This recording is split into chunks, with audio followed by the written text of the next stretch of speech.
साल 2014 भारत राजनीति का ऐसा समय जिसने पूरे पावर इक्वेशन को बदल कर रख दिया। कांग्रेस जिसने 60 सालों तक देश पर राज किया था, वो सिर्फ 44 सीटों पर ही सिमट कर रह गई और जिन्हें कभी भविष्य का प्रधानमंत्री माना जा रहा था, वो विपक्ष के दर्जा प्राप्त करने के लायक नहीं बचे। फिर ऐसा क्या हुआ कि वहीं राहुल गांधी एक बार फिर से चर्चे में है, जबकि लोकसभा चुनाव तो काफी दूर है और अभी से चर्चे हैं कि वो प्रधानमंत्री बन सकते हैं, लेकिन ये भी पूरा सच नहीं है। तो आइए इनकी जर्नी 2014 से 2025 तक का सफर का मजा उठाते हैं। साल 2014 लोग थक चुके थे महंगाई, भ्रष्टाचार और एक कमजोर सरकार से। उस समय खाने पीने की चीजें, डीजल, पेट्रोल, इन सब की कीमतें लगातार बढ़कर 10% से भी ज्यादा तक पहुंच गई थी। जैसे 2009 में अमूल का दूध 24 रुपए लीटर था, तो 2010 में 27 रुपए लीटर, 2011 में 31 रुपए और 2014 में 48 रुपए 28 पैसे तक पहुंच गया। यानी महंगाई 10% से ज्यादा ऊपर पहुंच गई थी। 2G scam, coal block allocation scam, Adarsh housing scam, ये सब घोटाले रोज न्यूज पर आते थे, क्योंकि उस टाइम की मीडिया आज की तरह बिकाऊ दलाली नहीं करती थी। वो अपना काम करती थी ईमानदारी से। प्रधानमंत्री मनमोहन सिंह जी बहुत शांत और सीधे व्यक्ति थे, तो उसका फायदा उठाते हुए मीडिया पर विपक्ष ने साइलेंट पीएम की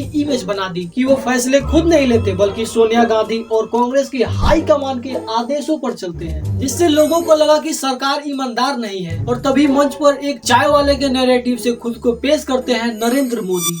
मैं भी एक चाय वाला हूँ। इस लाइन ने पूरे भारत की राजनीति का डीएनए बदल दिया। यह सिर्फ एक नारा नहीं, एक कहानी थी चाय वाले के संघर्ष से प्रधानमंत्री बनने की। वहीं राहुल गांधी को युवराज और वंशवाद के चेहरे का तंज कसा गया। यह राजनीति में इस्तेमाल होने वाली एक साइकोलॉजी है, जिसे मैंने पिछले ही वीडियो में बताया है, और यह उसी का पार्ट 2 है। अगर आप चाहें तो चेक कर सकते हैं, लिंक डिस्क्रिप्शन में है। और इसका इम्पैक्ट इतना बड़ा था कि भारत की सबसे बड़ी पॉलिटिकल पावर माने जाने वाली पार्टी और विपक्ष के दर्जा पाने के लायक नहीं बची। और उसी दिन से IT सेल, व्हाट्सएप फॉरवर्ड्स और मीम्स में पप्पू नाम की ब्रांडिंग की जाने लगी कि राहुल गांधी सीरियस नेता नहीं है।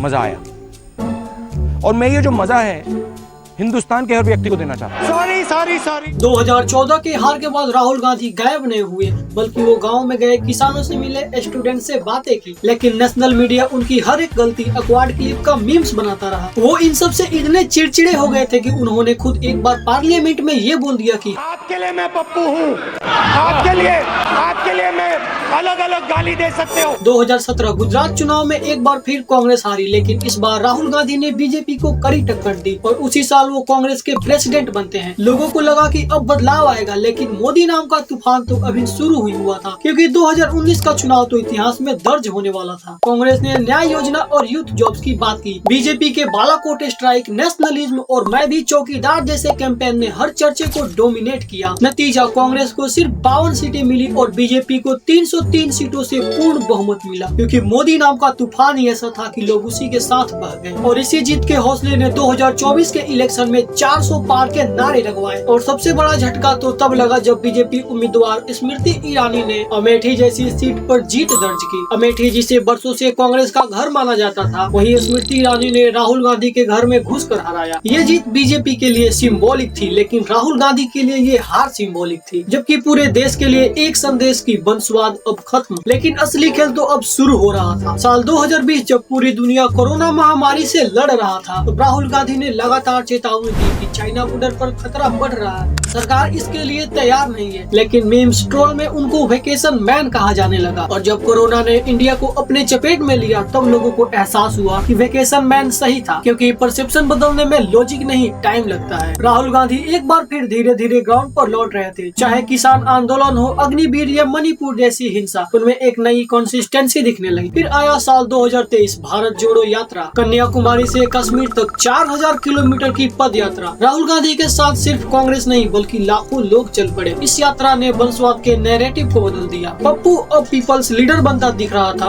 उनकी दाढ़ी, सरल पहनावा, कॉन्फिडेंस और आंखों में दिख रही असली थकान ने एक संघर्षशील इंसान की छवि बना ली और लोगों के दिलों में अपनी जगह। लेकिन सवाल अब भी था कि क्या यह नई इमेज वोटों में बदलाव लाएगी। 2024 के इलेक्शन में विपक्ष ने इंडिया अलायंस बनाया और बीजेपी ने 400 पार के नारे के साथ चुनाव लड़ा और लगातार तीसरी बार सत्ता में आए। मोदी सरकार लेकिन इस बार राहुल गांधी ने भी बेहतरीन प्रदर्शन किया और उन्हें विपक्ष के नेता के रूप में चुना गया। इस चुनाव ने साबित कर दिया कि राहुल गांधी अब भी जनता की पहली पसंद नहीं है और नरेंद्र मोदी को भी अपने कंट्रोल में ही रखा कि आप अपनी मनमानी ना करें। जनता के द्वारा दोनों को एक लिमिटेशन में ही रखा गया। यह परिणाम केवल हार या जीत नहीं थी, बल्कि भारतीय राजनीति के लिए एक सीमित चेतावनी थी। 2024 के इलेक्शन ने यह स्पष्ट कर दिया कि तानाशाहों का युग अब समाप्त हो चुका है। तानाशाही अब नहीं चलेगी। बीजेपी को बहुमत के लिए जब सहयोगी दलों पर निर्भर होना पड़ा तो सत्ता की धुरी दिल्ली से राज्य की ओर खिसक गई। आज केंद्र सरकार की लगाम सिर्फ नरेंद्र मोदी के हाथ में नहीं, बल्कि नीतीश कुमार, चंद्रबाबू नायडू और अन्य सहयोगी दलों के बीच बटी हुई है। और यही मौका है विपक्ष के पास कि जैसे राहुल गांधी ने 2024 में पप्पू से पीपल्स लीडर बनने तक का सफर किया, अब उनका असली काम विपक्ष के नेता के रूप में शुरू होता है। यानी सरकार के हर कदम पर दबाव बनाना, जनता के मुद्दों को संसद के पटल पर रखना और यह सुनिश्चित करना कि गठबंधन की मजबूरी का फायदा उठाकर देश की नींव न हिलाई जाए। विपक्ष का नेता बनना कोई सामान्य पद नहीं है। यह उन्हें वह मंच देता है जो उन्हें 2029 के लिए तैयार करेगा। यह एक संकेत है कि वंशवाद के आरोप अब पुराने हो चुके हैं और संघर्ष की राजनीति भारत की नई पहचान बन चुकी है। 2014 से अब तक यह सिर्फ एक कहानी नहीं थी, बल्कि यह कहानी एक विचारधारा के खिलाफ लगातार खड़ा रहने वाले एक इंसान के अटूट विश्वास की है। राहुल गांधी को भले ही जनता का पूरा प्यार ना मिला हो, लेकिन उन्होंने आदर और सम्मान जरूर जीता है। अब सवाल यह नहीं कि सत्ता किसकी होगी, सवाल यह है कि अगली बाजी कौन खेलेगा। अब फैसला जनता के हाथों में है, लेकिन अपने प्यारे हाथों से सब्सक्राइब और कमेंट करके अपने इस छोटे भाई को मोटिवेट जरूर कर सकते हैं।